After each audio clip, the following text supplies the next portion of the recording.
नमस्कार, आप देख रहे हैं साधना न्यूज और मैं हूं आपके साथ कंचन। चलिए आपको सीधे ले चलते भोपाल, जहां किताब से कल तक कार्यक्रम में विद्यार्थियों के साथ संवाद कर रहे हैं सीएम डॉक्टर मोहन यादव।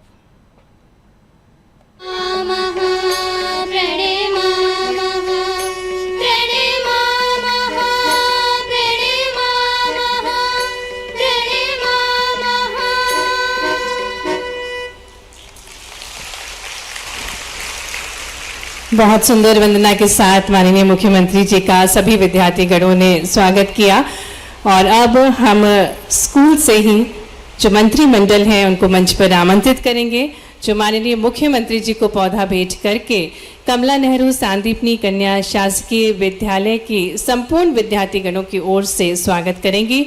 हम मंच पर स्वागत करते हैं हेड गर्ल स्नेहा नंद मेहर, शिवानी जो कि स्पोर्ट्स मिनिस्टर हैं, सपना गिरी जो कि कल्चर मिनिस्टर हैं, शालिनी बर्डेल जो कि एडमिनिस्ट्रेशन मिनिस्टर हैं, सालेहा खान जो कि डिप्टी हेड गर्ल हैं, रूपिका पटेल सेक्रेटरी हैं, पथे जो कि डिप्टी सेक्रेटरी हैं और आप सभी संयुक्त रूप से माननीय मुख्यमंत्री जी को पौधा भेंट कर रही हैं। जोरदार तालियों के साथ एक बार पुनः स्वागत करते हैं माननीय मुख्यमंत्री जी का।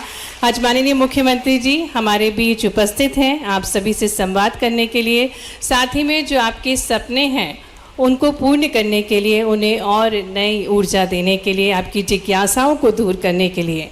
और जैसा कि हम सभी जानते हैं कि माननीय मुख्यमंत्री जी जिनके प्रयास के नवाचारों से कई सारी प्रेरणा हमें प्राप्त होती है, जिसमें सबसे महत्वपूर्ण जिस प्रकार से आपने भगवान श्री कृष्ण के जो गुरु हैं गुरु सांदीपनी के नाम से संपूर्ण शासकीय विद्यालयों के नाम को परिवर्तित किया और ये मिसाल कायम कर रहे हैं। संपूर्ण विश्व में मॉडल स्वरूप में हमारे सांदीपनी विद्यालय जाने जा रहे हैं। तो आइए हम जोरदार तालियों के साथ माननीय मुख्यमंत्री जी से आग्रह करते हैं उनके प्रेरणा विचारों के लिए, जो प्रकृति संरक्षण, संस्कृति का अभ्युदय और सुशासन का प्रतीक के स्वरूप में मध्य प्रदेश का, हमारे सपनों के मध्य प्रदेश का निर्माण कर रहे हैं। जोरदार तालियों के साथ निवेदन है माननीय मुख्यमंत्री जी से कि अपने प्रेरक विचारों से आप हम सभी को अभिभूत करें, जो शिक्षा, रोजगार और कौशल विकास के लिए बेहद संवेदनशील हैं। आग्रह माम। सांदीपनी विद्यालय के इस परिसर में मैं अपनी ओर से आप सबका स्वागत करता हूं, अभिनंदन करता हूं और ख़ास करके हम सब, मैं भी आपका ही एक तरह से भाई हूं। ऐसे ही सरकारी विद्यालय से मैं पढ़ा, इतने अच्छे से नहीं पढ़ा हूँ, हमारे समय स्कूल बहुत अलग प्रकार के होते थे, लेकिन आप सब भाग्यशाली हो। कितना सुंदर परिसर है, ऐसा लग रहा दिन भर परमात्मा आप सबके लिए बेश कृपा करके आपका जन्म थोड़ा देरी से करा ताकि आपको ये अच्छे स्कूल में पढ़ने का मौका मिला। मैं अपनी ओर से एक बार सबका अभिनंदन करता हूँ। ये बात सही है, आपके साथ भाषण करने का मन कम है, आपके साथ संवाद करने का बड़ा आनंद आता है।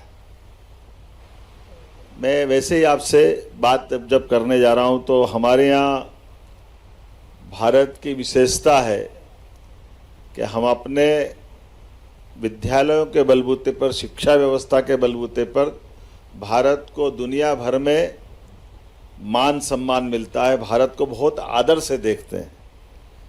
उसमें जैसे भारत का नाम भारत है ना, तो भारत का अर्थ क्या है, इसको संधि विच्छेद करेंगे तो भा मतलब अंधेरे प्रकाश की ओर ले जाने का शब्द है भा, और रत मतलब लीन, तो जो अंधेरे से प्रकाश की ओर ले जाने में लीन है उसका नाम भारत है। यह हमारे लिए सौभाग्य की बात है। ऐसे ही गुरु शब्द का भी है, गुरु शब्द को अगर संधि विच्छेद करें, इसलिए सदैव भारत का मान सम्मान दुनिया के सामने अपने इस संस्कार युक्त जीवन के कारण से, और संस्कार हमारे संस्कृति के माध्यम से, संस्कृति हमारी जियो और जीने दो की संस्कृति है, वसुदैव कुटुंबकम की संस्कृति। सबके भले के लिए हम अपना जीवन लगाएं, इसलिए हमारे लिए परमात्मा ने अपने जीवन काल में भारत के अंदर ऐसे ऋषि मुनियों के बलबूते पर इतनी अच्छी व्यवस्था खड़ी करी, जो अगर आप अंदाज लगा लो तो इस देश में हजारों साल से हजारों उदाहरण भरे पड़े हैं, कदम कदम पे भरे पड़े, जिन उदाहरणों से हम अपनी शिक्षा व्यवस्था पे गर्व कर सकते, गौरव कर सकते हैं, गुरुओं के प्रति भी और विद्यार्थियों के प्रति भी। ऐसी सारी बातों को बहुत लंबे समय से भारत के संदर्भ में सीखा जा सकता है। इसलिए हमारे अपने देश के अंदर दुनिया के सारे लोगों के जीवन शैली में और कई सारे दोस्त हैं जो बहुत धन संग्रह करना जानते हैं, अपनी ताकत से जीना जानते हैं, लेकिन ज़्यादा धनी होना, ज़्यादा संग्रह करना, इससे कोई देश लंबा समय तक नहीं चलता है। देश लंबा चलता है हमारे मूल संस्कारों से, हमारे जीवन की अच्छाइयों से। और इन जीवन की अच्छाइयों पे अगर अपन बात करते हैं तो सच में मैं आपके बीच जब आया हूं तो आपके साथ मुझे मालूम पड़ा विद्यार्थियों की कैबिनेट भी है कैबिनेट आपकी। वो कैबिनेट क्या करती है? हमारी कैबिनेट अपने मंत्रिमंडल के साथियों की भी है। कौन कौन है कैबिनेट में आपके? अच्छा, तो एक एक करके आओगे? कैसे आओगे? आपके पास क्या क्या काम है? एक एक आ जाओ, कोई एक कैबिनेट का मेंबर आ जाओ।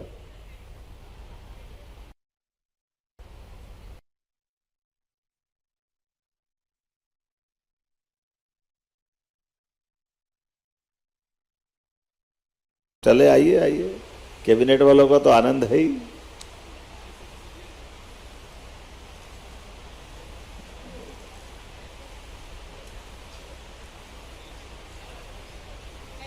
बैठिए बैठिए, क्या नाम आपका?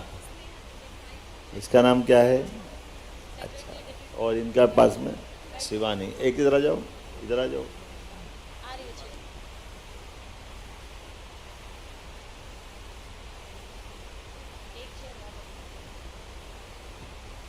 शिवानी, तुम क्या करती हो स्कूल में?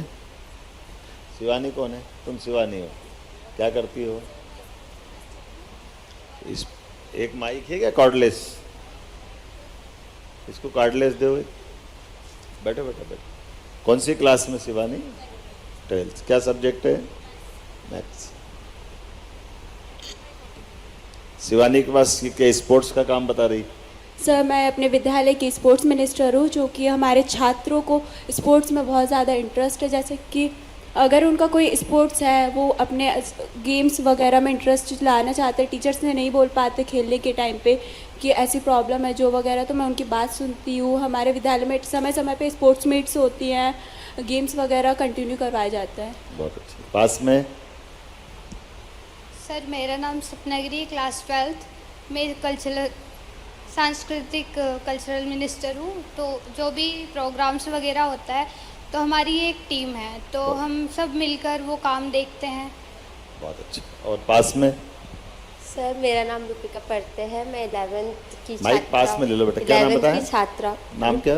रूपिका पढ़ते, 11th क्लास की छात्रा हूँ। मेरा काम डिसिप्लिन मेंटेन करना है, जिससे कि जो भी काम करना रहता है, हेल्प करना रहता है, सारे स्टूडेंट्स की मदद करना और सबको एक अच्छी राह दिखाना। बहुत अच्छा। और पास में? सर, मेरा नाम शालिनी बरदेल है। मैं डिसिप्लिन मिनिस्टर हूँ। स्कूल का अनुशासन बनाए रखती हूँ सर। Yes sir. बच्चों को सिखाना कि लाइन। तो फिर लोग नाराज रहते होंगे आपसे? No sir. डिसिप्लिन बनाओ तो फिर थोड़ा बुरा बनना पड़ता है। नहीं सर, बाकी सारे बच्चे मतलब सभी लोगों को अनुशासन बताना उनको मेरा फ़र्ज़ है। बाकी तो सारे बच्चे अच्छे हैं, मेरे सारे जूनियर्स मेरे साथी सारे बच्चे बहुत अच्छे हैं। और हमारे स्कूल में अनुशासन ऑलरेडी बना रहता है सर, उसको और आगे बढ़ाती हूँ सर मैं। बहुत अच्छा बात है। ताली वाली बजाओ डिस्प्ले। इधर दे दो माइक जरा। आपका नाम क्या है? नमस्कार सर, मेरा नाम स्नेहा नंदमेयर है। मैं इस विद्यालय की हेड गर्ल हूँ। मेरा काम, वैसे तो हमारा एक समूह बना हुआ है, कैबिनेट में सबको अपना अपना कार्य बांटा गया है, पर मुझे उनके कार्य को देखना भी है और स्कूल की व्यवस्थाओं को, जैसे प्रोग्राम होते हैं तो उन्हें भी थोड़ा देखना पड़ता है और सभी को सारी स्कूल में अनुशासन बनाए है ये देखना रहता है और सारी व्यवस्था थोड़ा संभालना रहता है। मेरा नाम सालेहा खान है, मैं इनकी साथी हूँ, डिप्टी हेड गर्ल।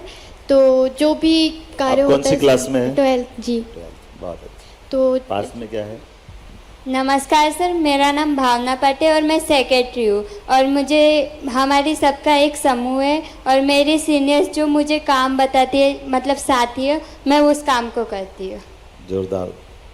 अच्छा, ये पूरी कैबिनेट है आपकी? कितने दिन में बैठते हो महीने में?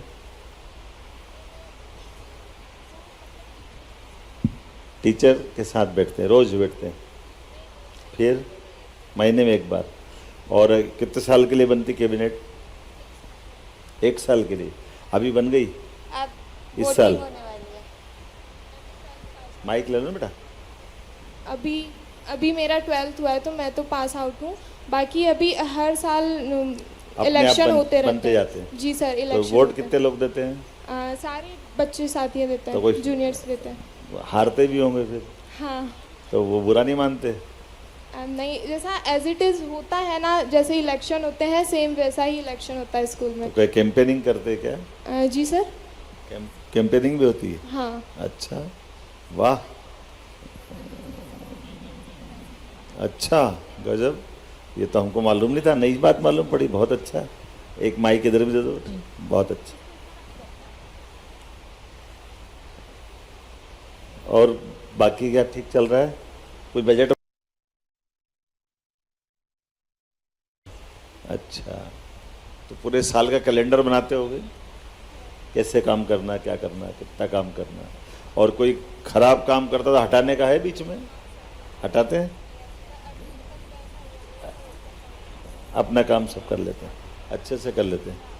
तो बदल बदल के भी कराते हैं। एक बार किसी को स्पोर्ट्स का काम दिया, किसी को कल्चर का काम दिया। माइक तुम्हारे लिए ही। हमारे यहाँ पे हर साल वोट होता है, स्पोर्ट्स के लिए अलग, कल्चरल्स के लिए अलग, डिसिप्लिन के लिए। और जो चुने जाते हैं एक साल में, हर साल एक मेंबर चुना जाता है और वही अपना पूरा साल भर काम संभालता है। बहुत अच्छा, वाह, आनंद आ गया। बहुत अच्छा। कुछ बोलना है? और अब हम विद्यालय की ओर से शिवानी शर्मा मैम को आमंत्रित करेंगे, जो कि विद्यालय के बारे में बताएंगी और अपने कैबिनेट के बारे में भी बताएंगी। बहुत अच्छा, आइए आइए। कौन है?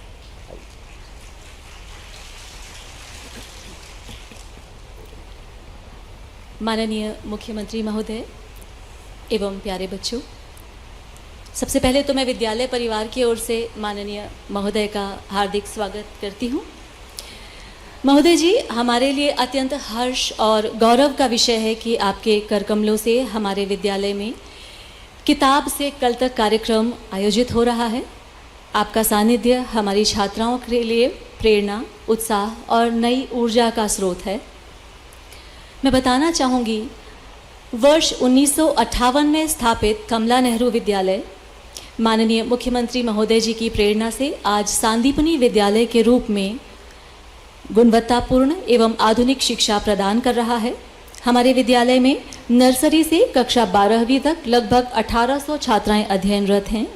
विज्ञान, वाणिज्य, कला, गृह विज्ञान, ललित कला एवं व्यावसायिक शिक्षा के माध्यम से कमला नेहरू सांदीपनी विद्यालय में छात्राओं को उनकी रुचि और क्षमता के अनुरूप आगे बढ़ने का अवसर दिया जाता है।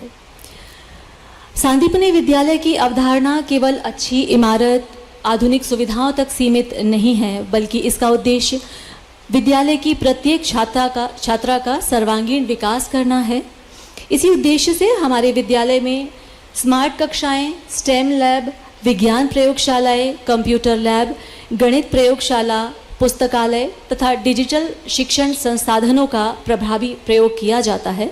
माननीय महोदय, राष्ट्रीय शिक्षा नीति 2020 के अनुरूप हमारे विद्यालय में शिक्षक एक्टिविटी बेस्ड टीचिंग, अनुभवात्मक अधिगम, प्रोजेक्ट बेस्ड लर्निंग जैसी आधुनिक शिक्षण पद्धतियों के माध्यम से कक्षाओं का संचालन करते हैं, कक्षाओं को जीवंत और रोचक बनाते हैं। इसके साथ ही खेल, कला, संगीत इन सभी विधाओं में भी हम बच्चों को दक्ष करते हैं। आपको बताते हुए हमें अत्यंत हर्ष हो रहा है कि कमला नेहरू सांदीपनि विद्यालय को स्वच्छ एवं हरित विद्यालय हेतु राष्ट्रीय स्तर पर नामित किया गया है। राज्य स्तर पर स्कूल सर्टिफिकेशन प्रोग्राम में सिल्वर अवार्ड हमारे विद्यालय को प्राप्त हुआ है और बोर्ड परीक्षाओं में भी हमारे विद्यालय का जो परीक्षा परिणाम है वो 100% रहा है। कैबिनेट के बारे में सर मैं आपको बताना चाहूँगी कि कैबिनेट को हम बिल्कुल जैसे हमारे निर्वाचन होते हैं हमारे देश के, हम उसी प्रक्रिया को फॉलो करते हैं जिसमें हम बच्चों के नामांकन जिसमें हम बच्चों का नामांकन कराते हैं बच्चों। और बेसिकली सबसे हमारा पहला मूल जो कंसर्न है, तो हमें इसको पेपरलेस बनाना था, तो हमने ईवीएम ऐप के माध्यम से हमारे विद्यालय को प्रॉपर पेपरलेस करके, जैसे ईवीएम से निर्वाचन होता है वैसे ही हम संचालन करते हैं इसका। और हम यहाँ पर head girl, deputy head girl, secretary, deputy secretary, उसके बाद health minister, hygiene minister, school administration minister, इस तरह की पोस्ट के लिए हम चुनाव करते हैं। इसमें जो निर्वाचन में जो खड़े होते हैं वे कक्षा 9वीं से 12वीं के विद्यार्थी होते हैं और निर्वाचन प्रक्रिया में जो मतदान प्रक्रिया में जो भाग लेते हैं वे कक्षा 8वीं से 12वीं के विद्यार्थी होते हैं। और हम जिस तरह से जिन चरणों का निर्वाचन प्रक्रिया में हम फॉलो करते हैं उन्हीं प्रक्रियाओं को हम यहाँ पे फॉलो करते हैं। अंत में मैं माननीय महोदय को धन्यवाद देना चाहूँगी कि और आपको ये हमारे विद्यालय की तरफ से ये आश्वासन देना चाहूँगी कि हम संकल्प लेते हैं कि आपका जो संकल्प है कि प्रदेश की प्रत्येक बेटी को अच्छी शिक्षा मिले, विश्व स्तरीय शिक्षा मिले, सम्मान के अवसर प्राप्त हों, आगे बढ़ने के अवसर प्राप्त हों। कमला नेहरू सांदीपनि विद्यालय भी इस संकल्प को साकार करने के लिए पूर्ण समर्पण और निष्ठा के साथ कार्य कर रहा है और हमें विश्वास है कि आपके मार्गदर्शन और आशीर्वाद में हमारी छात्राएं विकसित प्रदेश और विकसित भारत का निर्माण जरूर करेंगी। धन्यवाद मैडम आपके विचारों के लिए। तो अब ये बहुत बहुमूल्य समय है, मैं बिना विलंब के माननीय मुख्यमंत्री जी से आग्रह करती हूँ उनके प्रेरणा विचारों के लिए आपकी जोरदार तालियों के साथ हम माननीय मुख्यमंत्री जी से पुनः आग्रह करते हैं कि वे मार्गदर्शन प्रदान करने का कष्ट करें जो निरंतर मध्य प्रदेश को अग्रणी बना रहे।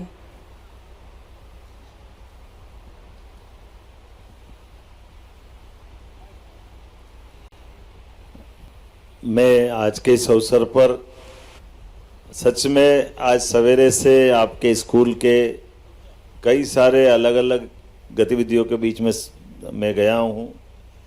बच्चों को जिस प्रकार से यहाँ पढ़ाने के लिए कल्पना की गई है और आपके मैनेजमेंट में भी काउंसिल को जो रोल दिया है, सच में मैं बधाई देना चाहता हूँ। और लाइब्रेरी हो, आपकी प्रयोगशाला हो, प्रयोगशाला भी सभी प्रकार की प्रयोगशाला, मैं भी चूँकि मेरा बायोलॉजी सब्जेक्ट था, मुझे इस बात का आनंद भी है और अच्छा भी लगा कि हमारे मेधावी विद्यार्थियों ने, मुझे बताया गया कि आज शायद 58 बच्चे यहाँ मेरिट में निकले ना अपने इसी स्कूल से।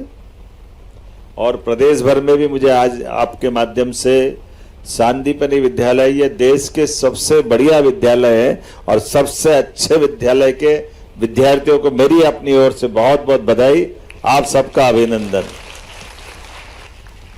सरकारी विद्यालय के अंदर आज मैं सवेर से बच्चों से परिचय लेकर के पूछ रहा, किसी के पिताजी गार्ड हैं, किसी के पिताजी अपनी अलग अलग प्रकार की कठिनाइयों के बावजूद भी अच्छे स्कूल में पढ़ाना हर एक परिवार का सपना होता है। ऐसे में सरकारी विद्यालय इतने अच्छे हो जाए कि अब तो प्राइवेट के विद्यार्थी भी हमारे विद्यालय में आने के लिए लालायित है, हमको रोकना पड़ रहा है कि भाई जरा हमारे जो प्रारंभ से बच्चे पढ़ रहे हैं वो कहाँ जाएंगे।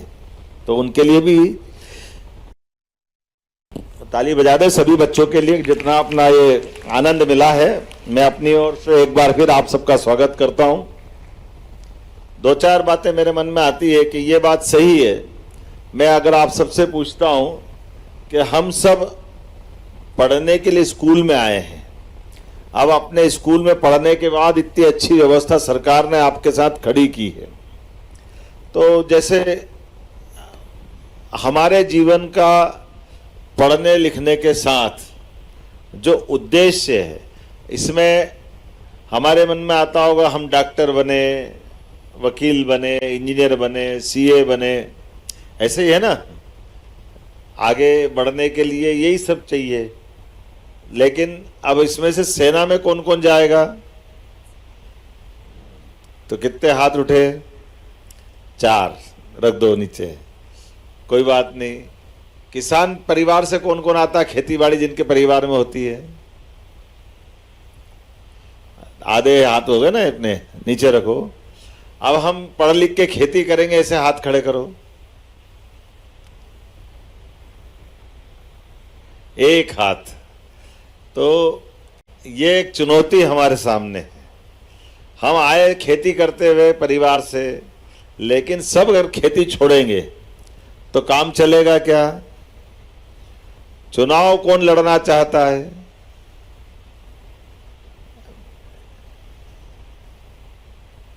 तो ये आधे से भी कितना हाथ हो गए? अब आप बताइए, लोकतंत्र जिंदा कैसे रहेगा? हम अच्छे पढ़ लिख करके नागरिक बनना चाहते हैं, तो हमारे बीच में से डॉक्टर, वकील, इंजीनियर वो सब है, लेकिन हमको हमारे देश के लिए भी, प्रदेश के लिए भी जीना है। तो आज़ादी के पहले वो सारे लोग, शहीद भगत सिंह से लेकर सारे लोगों ने अपने अपने प्राणों की आहुतियाँ दी, लेकिन अब अच्छी खेती भी उन्नत खेती करेंगे। माननीय प्रधानमंत्री जी ने बहुत सारी अच्छी योजना बनी, हमारे राज्य में भी अच्छी योजना है। पशुपालन भी करेंगे, दूध उत्पादन करेंगे तो बहुत अच्छा, नई टेक्नोलॉजी से उन्नत नस्ल के साथ जो भी काम करेंगे वो हमारे लिए आदर्श होगा। ऐसे कॉन्फिडेंस बढ़ाएं तो पढ़ाई का मतलब है, नहीं तो पढ़ाई क्या होगी, थोड़ी अधूरी हो जाएगी, है ना। तो हमको जो काम मिले उस काम को करने के साथ अपने जीवन में हम अगर ये सोच के चलेंगे तो ज़्यादा अच्छा रहेगा। अब आपको मन में कोई प्रश्न आ रहा तो बताओ। ये जैसे आपने लिखा है किताब से कल तक, क्या है इसका अर्थ?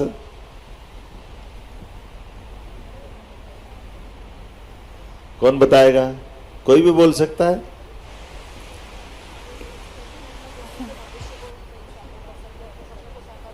जैसे हम लाइब्रेरी में बैठते हैं ना, जाते लाइब्रेरी में पढ़ने के लिए, तो आप बताएं ये क्या लिखा है? माइक दे दो इसको। नमस्ते सर, मेरा नाम एकता राजौरिया है और हमारा जो विषय है किताब से कल तक, उसका तात्पर्य है कि आज हम जो भी चीज़ पढ़ रहे हैं उसका हमारे जीवन में क्या महत्व है। जैसे कि अगर मैं 10th का सिलेबस पढ़ रही हूँ और 11th और 12th की अगर मैं जेईई की तैयारी कर रही हूँ तो उसी से मैं आगे पढ़ूंगी और उसी से आगे अपने फ्यूचर में अच्छे करियर ऑप्शंस आएंगे। तो आज मैं जो पढ़ रही हूँ वही मेरे भविष्य को साकार बनाने के लिए बहुत आवश्यक है। बहुत अच्छा। राजौरिया बन गए। सिलेबस की पढ़ाई अपने लिए, पाठ्यक्रम के लिए जरूरी है, ठीक है ना। और इसके अलावा कोई प्रश्न है इसी से जुड़ा हुआ? और कोई बोले? इनको, बेटी को माइक दो।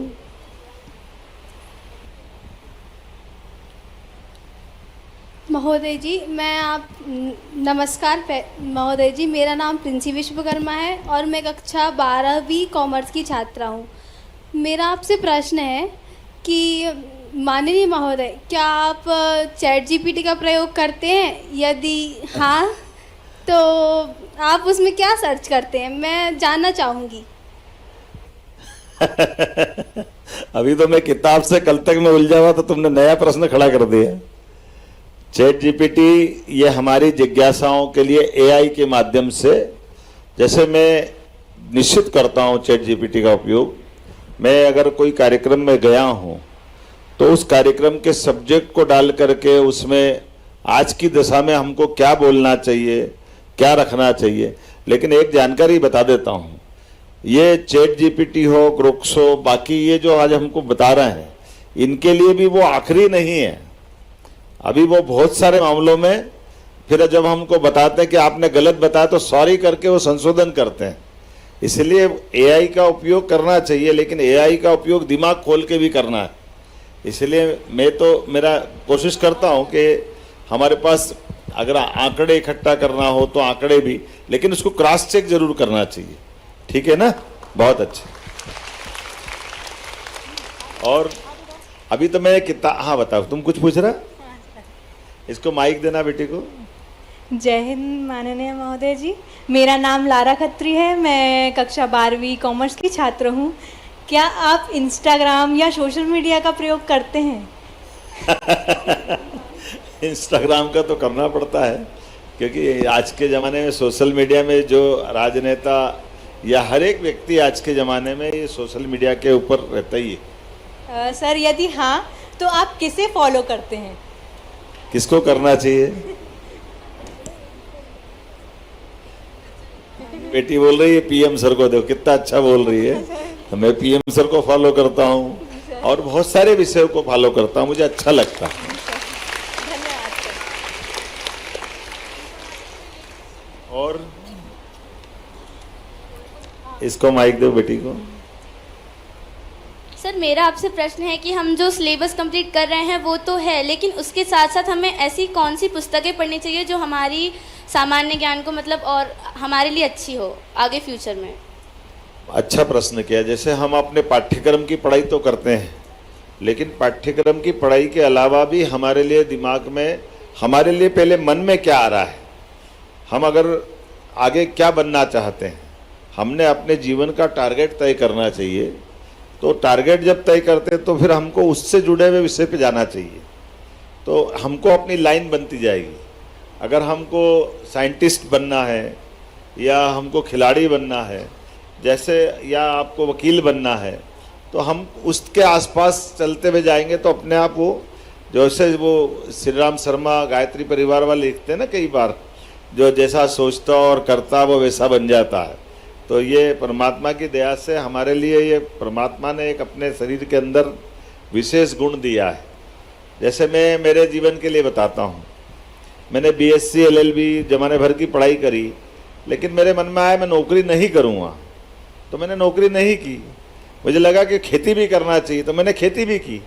खेती आधुनिक तरीके से होना चाहिए, तो अपना स्वयं का व्यवसाय करना चाहिए। हम जब अपना स्वयं का व्यवसाय करेंगे तो अच्छा लगता है। तो हमारे लिए हम अपने टारगेट भी, जैसे ये आप मेरी बेटी जैसे ही हो, मेरे परिवार में विवाह के बाद मुझे बेटी हुई, मुझे लगा कि उसको डॉक्टर बनाना चाहिए। तो डॉक्टर बनाना चाहिए, वो 6ठी 5वीं के बाद जब मिडिल में और हाई स्कूल में आई, उसके पहले ही मैं उसको डॉक्टर बनेगी बोलता रहा। आज वो गायनोकोलॉजिस्ट है, अच्छी डॉक्टर है हमारे अपने उज्जैन के अंदर। तो हम अपने इस मन की मस्तिष्क में बना करके अपन खुद भी बने, या हमारे अपने परिवार में, आपकी भी आगे जाकर परिवार बढ़ेगा तो हमारे छोटे भाई भी होंगे, तो हम उनको प्रेरणा दे सकते हैं कि वो क्या करना चाहेंगे, कैसे करना चाहेंगे। तो हमारे लिए जैसा परमात्मा मौका देता है, आप जो चाहते वो हो जाता है। ठीक है, बहुत अच्छा, थैंक यू सर। नमस्कार सर, मेरा नाम अयोध्या मेहरा है और मैं कक्षा 11वीं की छात्रा हूँ। सर जैसा कि आपने बताया कि आपने पीएचडी की है और आप खेल तथा बाजी में भी पारंगत हैं, तो मैं ये जानना चाहती हूँ कि आपने इन दोनों के बीच में कैसे बैलेंस किया? देखिए बेटा, अच्छा प्रश्न किया। पीएचडी भी की है और मैं खेलता भी हूँ, ऐसे क्या पूछना चाह रही है? Yes sir. तो देखिए, हमारे जीवन में हम रोज अपने, पहले तो ये मन बना ले कि सबके लिए, जैसे आपके अलग अलग पीरियड होते हैं ना, आप 12th पढ़ने आए, 9th में हैं, आपके यहाँ सिलेबस होगा, तो आपको पाठ्यक्रम बनाने के साथ दिनक्रम भी बनाना पड़ता है। तो दिनक्रम में हम अपने सब, या तो आपके, अच्छा मैंने सबको देखा है, तो हमारे लिए हम अपने खेलने का समय भी रखें, पढ़ने का समय भी रखें और थोड़ा खाली समय भी रखें, सोचने विचारने के लिए भी। अब सबका समय का अपना बंटवारा कर सकते हैं। तो आज भी मैं भले सीएम ऑफिस में हूँ, मैं अपना स्वाध्याय जरूर करता हूँ, मेरी डायरी जरूर लिखता हूँ, कल परसों नरसों अगले आने वाले समय के काम भी लिखता हूँ, फिर बीते समय में हुए कामों का मूल्यांकन भी करता हूँ।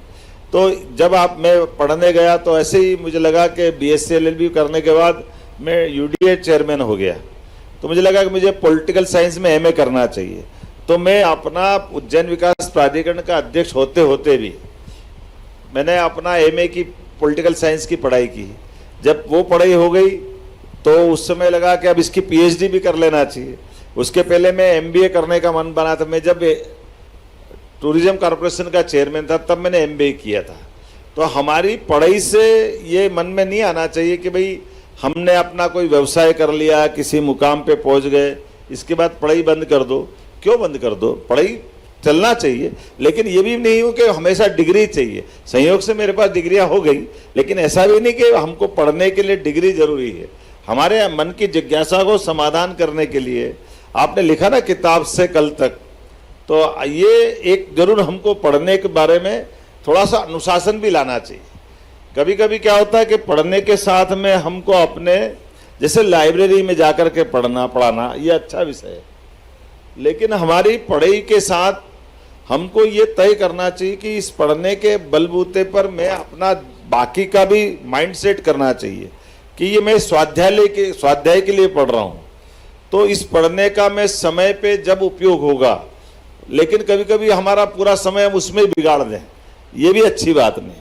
तो हमारे समय का अनुशासन, समय के साथ उसकी समसामयिकता, कब कितना क्या पढ़ना, और पढ़ने के साथ में उसको पढ़ने के बाद कभी कभी किताबी ज्ञान ज़्यादा हो जाता तो हम जबरदस्ती किसी के सामने भी बोलने बालने में ज़्यादा लग जाते हैं। तो ऐसा ये भी अपना बैलेंस करना चाहिए कि हमको अपने बात को रखने का तरीका, हमारे ज्ञान के प्रदर्शन का भी एक तरीका है, ये आपके व्यक्तित्व को निखारने में मदद करता है। तो अब मैं भले PhD हूँ या बाकी हूँ, लेकिन मैं कोशिश करता हूँ कि वो मेरे आनंद के लिए, सबको ज्ञान बगाड़ने के लिए नहीं है। तो हमारे लिए खेलने का भी समय होना चाहिए, पढ़ने का भी समय होना चाहिए, अपने स्वतंत्र रूप से बाकी कामकाज की गतिविधियों के साथ सोशल एक्टिविटी के लिए भी समय होना चाहिए। इसके लिए गाना है ना पुराना, अपने लिए जिए तो जिए क्या जिए, तू जिए जमाने के लिए, बाकी के लिए भी हमारे माध्यम से हम और कितने लोगों का भला कर सकते हैं, उसके लिए भी समय होना चाहिए। बहुत सारे अनुभव है इसके, आप ध्यान में आएगा आपको, कोशिश करते हैं। मैं मेरा एक अनुभव सुनाता हूँ, बड़ा अच्छा अनुभव आया। मैं अपनी गाड़ी से उज्जैन में विधानसभा का विधायक हो गया था, और ऐसे ही विधायक होने के बाद मैं आस्था के पास से गाड़ी चल के आ रही है, रास्ते में आपकी जैसी एक बेटी जोर से आवाज़ देकर रोकती है, रुको रुको रुको रुको। तो मैं रुका, मेरे साथ सहायक था, गनमैन था, हमने अपनी कार रोकी।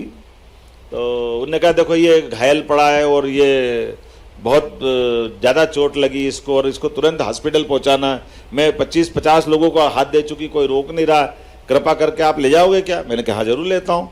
मैंने उसकी मदद की, गाड़ी में बिठाया। गाड़ी में खून ज़्यादा निकल रहा था, मेरी गाड़ी वाड़ी भी खराब हुई, लेकिन हमने कहा चलो इसको हॉस्पिटल पहुँचा। सीहोर तक लेने के लिए जब मैं उसके साथ आगे बढ़ा, रास्ते में वो बेटी बोलने लगी ये सब विधायक बेईमान है, सारे नेता चोर है, पता नहीं क्या क्या गाली देती जा रही खूब रास्ते पर। इतने लोगों को हाथ दिया, बड़ी बड़ी गाड़ी जा रही, कोई रोक नहीं रहा, ऐसा हो रहा वैसा हो रहा। अब मैं बड़ा अंदर से सुनता जा रहा, कोई बात नहीं। वो बिल्कुल अब नॉन स्टॉप उसके मन में। फिर लेकिन उसने एक अच्छी बात कही, उसने कहा कि ये जो मैं जिनको ले जा रही हूँ, ये मैंने कहा ये आपके क्या लगते हैं?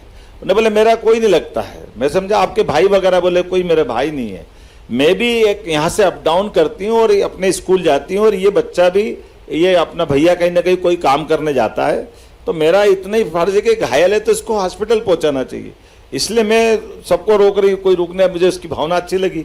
फिर मैं जब सीहोर तक जहाँ वो हॉस्पिटल आया वहाँ उसको उतारते उतारते फिर मैंने मेरा परिचय दिया कि बेटा आपने अच्छी बात की, सारे विधायकों को जो भी बोलना बोला, लेकिन मैं भी विधायक हूँ, तो ये पांचों उंगलियां बराबर नहीं, ये भी ध्यान रखना चाहिए। ये हमारे ऐसे कुछ प्रयोग है जिन प्रयोगों के बलबूते पर हमारे लिए आज भी इस तरह के मार्ग से हम रास्ता निकाल सकते हैं।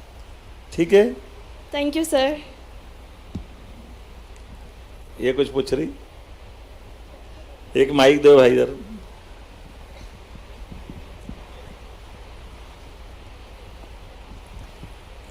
जय हिंद सर, मेरा नाम आकांक्षा सैन है। मैं 10th बी की छात्रा हूँ। मेरा आपसे ये क्वेश्चन था कि जैसे आप इतने बड़े प्रदेश को संभालते हैं तो आपको मतलब टेंशन वगैरह रहती होगी, तो आप वो तनाव दूर करने के लिए मतलब क्या करते हैं? म्यूज़िक सुनते हैं या कुछ अदर क्या करते हैं? आपको मैं तनाव में दिख रहा हूँ? नहीं मतलब अगर रहते हैं तो देखो बैठो बेटा, है ना, तनाव पालने से तनाव बढ़ता है। हम जो भी काम कर रहे हैं उसका माइंड सेट करना पड़ता है, और माइंड सेट पे आपके सामने हमारे लिए बहुत सरल होता है कि हम आने वाली चुनौतियों के लिए पहले से प्रिपेयर रहें, और चुनौतियां जिस प्रकार की आ रही उस तरह की हमारी एक्शन होती जाना चाहिए। जिस जगह बैठेंगे, जैसे अब कोई गाड़ी चलाता, ने देखा ना गाड़ी चलाने वाला, चल ड्राइवर क्या करता है, अचानक गाय आ गई तो उसकी तैयारी रहती है, वो उस गाड़ी को कंट्रोल करता है, और नहीं है तो स्पीड मेंटेन करता है। जैसे अंदर से आप मनोविज्ञान है, हम जो भी काम करें उसको हमारे लिए, लेकिन ये बात सही है, संगीत भी सुनता हूँ, व्यायाम करता हूँ, योग भी करता हूँ, अध्ययन भी और स्वाध्याय भी करता हूँ, लेकिन अपनी काम के साथ आपको एक और बात बताता हूँ। आपको दिन अच्छा, तो इसके लिए क्या करना पड़ेगा?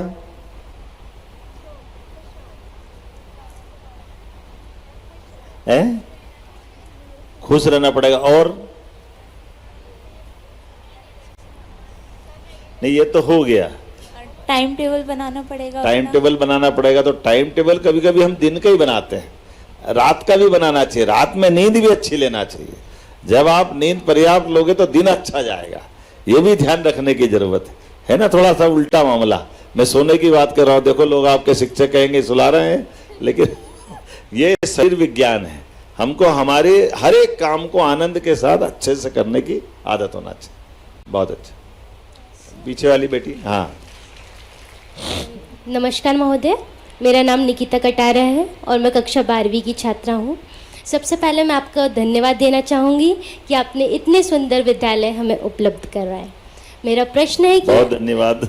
जब ताली बजाओ शांतिबनी विद्यालय के लिए। पूरे प्रदेश के अंदर इतने अच्छे विद्यालय मिल रहे हैं, वास्तव में ये हमारे लिए सौभाग्य की बात है। हमारे सरकारी स्कूल में पढ़ने वाले बच्चों को वो सब कुछ मिल रहा है जिसकी ज़रूरत बराबरी से होना चाहिए। जब देश स्वाधीन हुआ है, प्रदेश में आनंद है, तो आनंद हमारे सभी क्षेत्रों में होना चाहिए। ऐसे में नई पीढ़ी के लिए इतने अच्छे स्कूल मिलना, ये भी सौभाग्य की बात है। जोरदार ताली बजा करके अपने एक बार फिर विद्यालय के लिए हमारी प्रसन्नता व्यक्त करें। बताएं। परंतु महोदय, मेरा ये प्रश्न है कि आपने इन विद्यालयों के नाम शांतिपनी विद्यालय ही क्यों रखे? आपको मालूम है शांतिपनी कौन है? जी। कौन है? वो श्री कृष्ण के गुरु थे। श्री कृष्ण भगवान के गुरु हैं। और किसके गुरु हैं?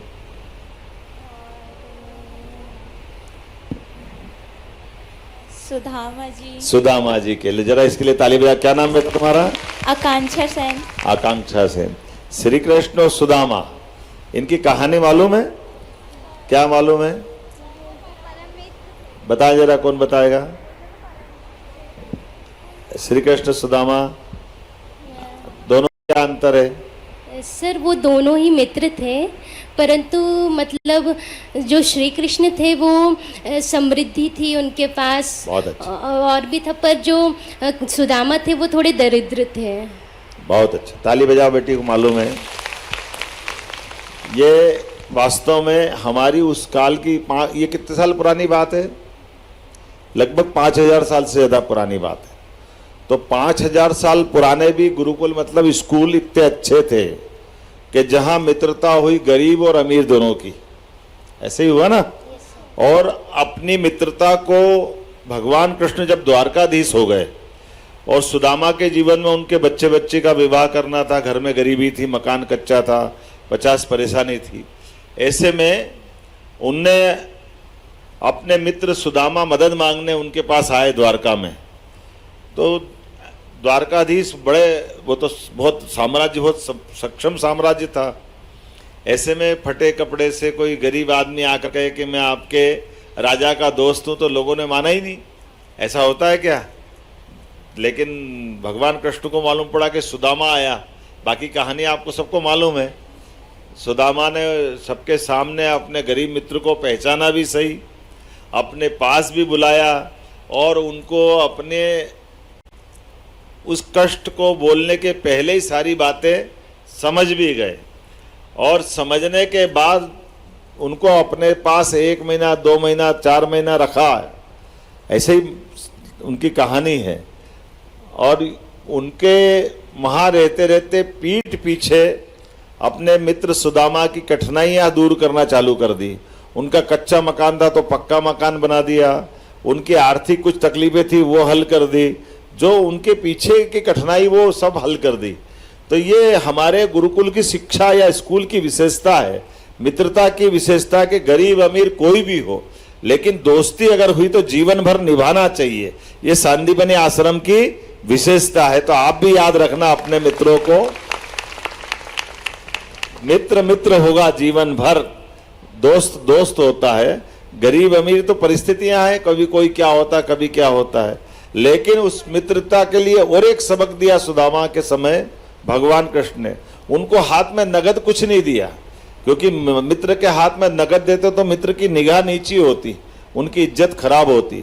उनने पीठ पीछे पूरी मदद कर दी और उसको समानता की बात कर दी।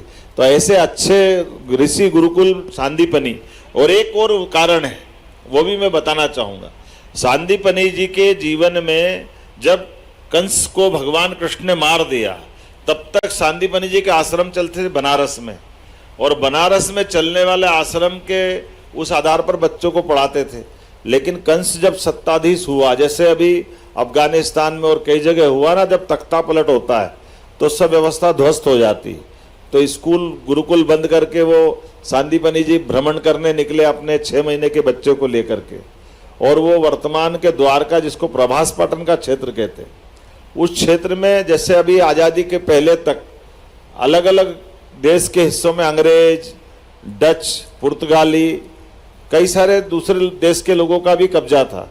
ऐसे विदेशी लोगों का कब्जा था और उन्हें सांदीपनी जी को पकड़कर कहा कि सांदीपनी जी आप अपने 64 कला 14 विद्या सब प्रकार की विद्या देने के बहुत अच्छा नाम था। तो उन्होंने कहा हमारे बच्चों को सिखाओ। सांदीपनी जी ने कहा कि मैं अपने देशद्रोहियों को, अपने देश के बच्चों के लिए मेरी शिक्षा है, मैं हमारे देश के साथ गलत करने वाले लोगों को शिक्षा नहीं दे सकता हूँ। इस कारण से सांदीपनी जी के बच्चों को पकड़ करके उनने बंदी बना लिया, पहले मारा कूटा, और 11 साल तक सांदीपनी जी का बच्चा उस प्रभास पाटन के क्षेत्र में बंदी रहा। ये तो भगवान कृष्ण जब शिक्षा ग्रहण करने उज्जैन आए, क्योंकि सांदीपनी जी बाद में अपने बच्चों को छोड़कर उज्जैन में आ गए, सांदीपनी विद्यालय यहाँ प्रारंभ कर दिया, और 1 2 नहीं 11 साल के बाद 12वें साल में जाकर के भगवान कृष्ण और सुदामा और बलराम की बेच आई, और उस समय उनको परिचय हुआ, ध्यान में आया कि ये बहुत विलक्षण व्यक्तित्व है। तो भी गुरु माता ने कहा कि कृष्ण तुम अपने गुरु को क्या गुरु दक्षिणा दोगे? तो उन्होंने कहा गुरु माता जो चाहो दे दूंगा। परिस्थितियाँ खराब थी, भगवान कृष्ण को तुरंत मथुरा जाना था, लेकिन मथुरा जाने के बजाय भगवान कृष्ण ने जब पूछा कि मेरे को क्या गुरु दक्षिणा देना बताओ, तो गुरु माता ने रोते हुए बताया कि तुम्हारा जैसा ही एक हमारा बेटा है, वो वहाँ प्रभास पाटन में बंदी बना लिया है, और अगर दे सकते हो तो तुम उसको उन आतंकवादियों से ला करके दे दो। ये जो जामनगर है उसको यमनगर भी कहते थे उस समय के काल में। सांदीपनी के लिए कई सारी किंवदंतियाँ भी चल गई बाद में, लेकिन वस्तुतः गुरुदक्षिणा के लिए भगवान कृष्ण प्रभास पाटन में गए, वहाँ से वो अपने गुरुपुत्र को लेकर आए, और लेकर आने के बाद उनको सुपुर्द किया, ये गुरुदक्षिणा हुई, और बाद में मथुरा आए। तो ये हमारे अपने गुरुओं का, सांदीपनी का कितना उज्जवल रिकॉर्ड है कि अपने बच्चों को भी दांव पे लगा करके देशद्रोहियों को मदद न करते हुए देशभक्तों को शिक्षा देना चाहिए। ऐसा बड़ा नाम है ना सांदीपनी का, तो ऐसे नाम पर अपना विद्यालय होना चाहिए कि नहीं होना चाहिए? इसलिए इस महर्षि सांदीपनी इस विद्यालय के नाम रखे गए। अब तो बहुत देर हो गई, और तो कोई बचा नहीं? बचा है? ज्यादा हो रहा है यार, एक आध दो उठा लो हाथ। अब बताओ ये क्या करी? नमस्कार महोदय, मेरा नाम शालिनी पटेल है, मैं कक्षा 12वीं की छात्रा हूँ। सर मेरा आपसे प्रश्न है कि आप माननीय मोदी जी से आपको क्या प्रेरणा मिलती है?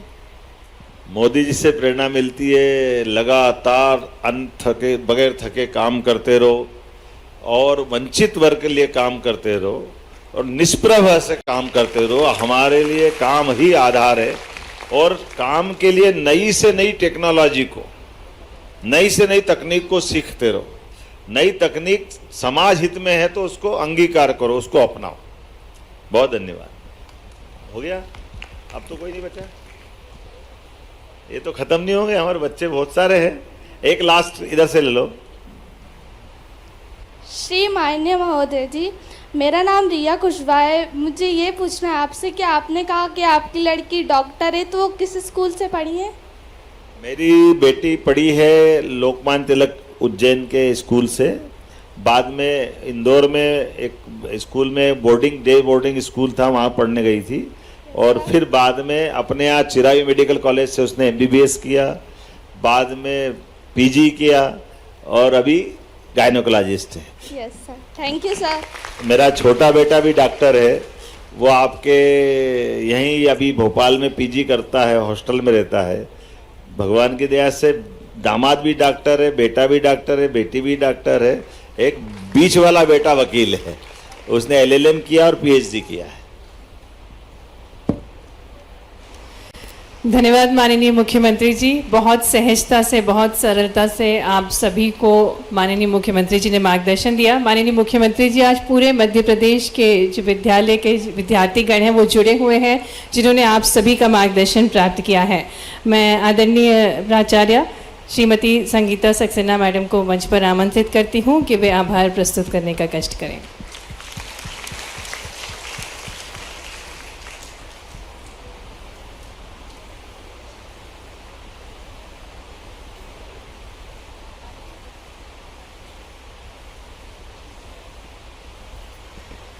माननीय मुख्यमंत्री सर, हमारे विद्यालय में हमारे विद्यार्थियों को प्रेरणा देने के लिए और विद्यार्थियों से इतने सहज तरह से बात करने के लिए सर, और अपना अमूल्य समय हमारे लिए देने के लिए सर, हृदय से मैं और मेरे विद्यार्थी और शिक्षक आपके आभारी हैं सर। मैं प्रदेश के सारे सांदीपनि विद्यालय से जुड़ा हूँ, तो सारे सांदीपनि विद्यालय के सभी प्राचार्य, प्राध्यापक गण, सभी विद्यार्थियों का अपनी ओर से आभार मानता हूँ और आप सबको बधाई देता हूँ। आप सौभाग्यशाली, इतने अच्छे स्कूल में पढ़ रहे हो, ये भाग्य हमारा है। यशस्वी प्रधानमंत्री के नेतृत्व में आपकी पढ़ाई आज़ादी के अमृत काल के लिए, जब 2047 का अमृत काल होगा, तब आप कोई न कोई अच्छा बड़ा काम अपने पास से कर रहे होंगे और देश को नंबर 1 बना रहे होंगे। ये मैं शुभकामना देता हूँ, आप सबका आभार मानता हूँ। धन्यवाद माननीय मुख्यमंत्री जी।